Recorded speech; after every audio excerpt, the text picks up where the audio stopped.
It would be, it was a difficult thing to live next to my grandfather, Ratmeyer, E.H. Ratmeyer. Grandpa and Grandma lived right next door to us, and my mother, until her dying day, would lament the early years of their marriage because my grandfather was very punctual about everything, and there was only one way to do everything, the right way, and you learned from him that what the right way was, and that's the way you did it. When my parents got married, there are stories that my grandfather would take a long bamboo pole and rap on the window and say, "There's a light on in the basement," at 2 o'clock in the morning. At 6 o'clock, if he wasn't out of bed and going to work, there'd be a rap on the window. "What's wrong up there? It's 6 o'clock." Even though he wasn't supervising my father, had nothing to do with his work. So he was, let's say, a bit controlling and slightly rigid. When I was 5 years old, he invited me, just before I turned 6 that summer, he invited me to go fishing with him. So it was quite an honor, and my parents primed me, now always do what Grandpa says, be very cautious, don't make too much noise, etc., etc. So my grandmother packed a wonderful lunch for us, and we headed off to Leaf River to fish.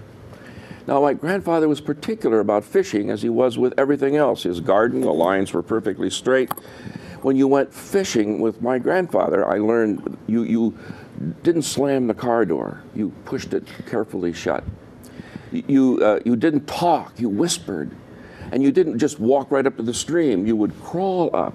And so the fish couldn't see you. You would throw your line in and be hidden back there. The only thing you were allowed, because he was a cork fisherman, he always had this bobble out there, and when the cork bobbled, you knew you had a fish, and you would pull it in. In my excitement, getting out of the car and carrying a few things, we got near the creek, and I stood up, and I just ran forward to take a look.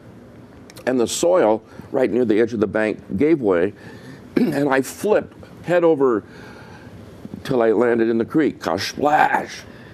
Now, I couldn't swim. It was a very deep hole. And I yelled, and my grandfather used the same old bamboo pole he had used to rap on my parents' windows, and he held it down. He said, "Hang on." And the hook actually got caught in my clothes, and he kind of pulled me over to land, like landing a whale or a carp or something. I could tell he was disgusted. I could see that, and I knew I'd made a terrible mistake. And I didn't know what he would do about that. But he was kind. He said, "Just sit over here on that stone. It's sunny, and it was a warm, breezy day. You'll dry out." And then he told my dad later, he said, I just about gave up and went home, but the kid was so wet, I couldn't put him in the car. So he thought he would just throw a line in. He baited his hook, he threw it in, and almost instantaneously pulled out a bass, a rare fish in those waters, a beautiful, large bass. He was just amazed, and he put it in the bucket, and he threw the line in quickly again, 3 times. And he had, within 15 minutes, he had 3 beautiful bass. He'd never caught anything like that in his life. And then he started catching a few other things, a few bullheads, a carp, some other odd kinds of fish. And so we had a bucket nearly full, and when we went home, he was in a great mood. And what he said on the way back was, "Now, you don't have to mention anything about falling in the creek. I wouldn't say anything about that." I said, oh, okay. Whew, I was quite relieved, because I was thinking, how am I going to tell my parents that I muffed up the whole day? I didn't realize what a blessing Grandpa had in those fish. We got home, not a word was said. I talked about the wonderful trip. People admired the fish. We had fish that night. A couple of weeks later, I just felt obliged to tell my parents. I fell in the creek when I was fishing with Grandpa. And they said, "No." I said, "What did he do?" "Well, he was pretty upset. But he just told me to sit on the rock," and I did, and then he got these fish right away. And so my dad went to my grandfather, and he said, he told me later, he said, "I understand that Harlan fell in the creek when he went fishing with you." He said, "Yeah, I was so upset with him. You know, kid comes over there, jumps up, down, makes all that noise, and then falls right in the creek.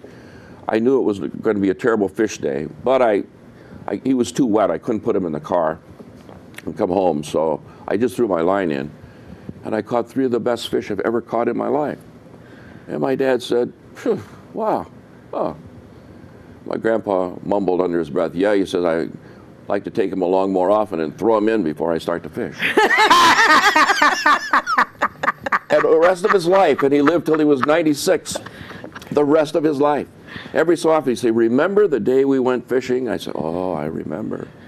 But for several years after that event, until I was maybe 9 or 10, my grandfather would look at me very fondly, and I often wondered, does he really love me? Does he care about me? Or does he just see me as potentially very good fish bait?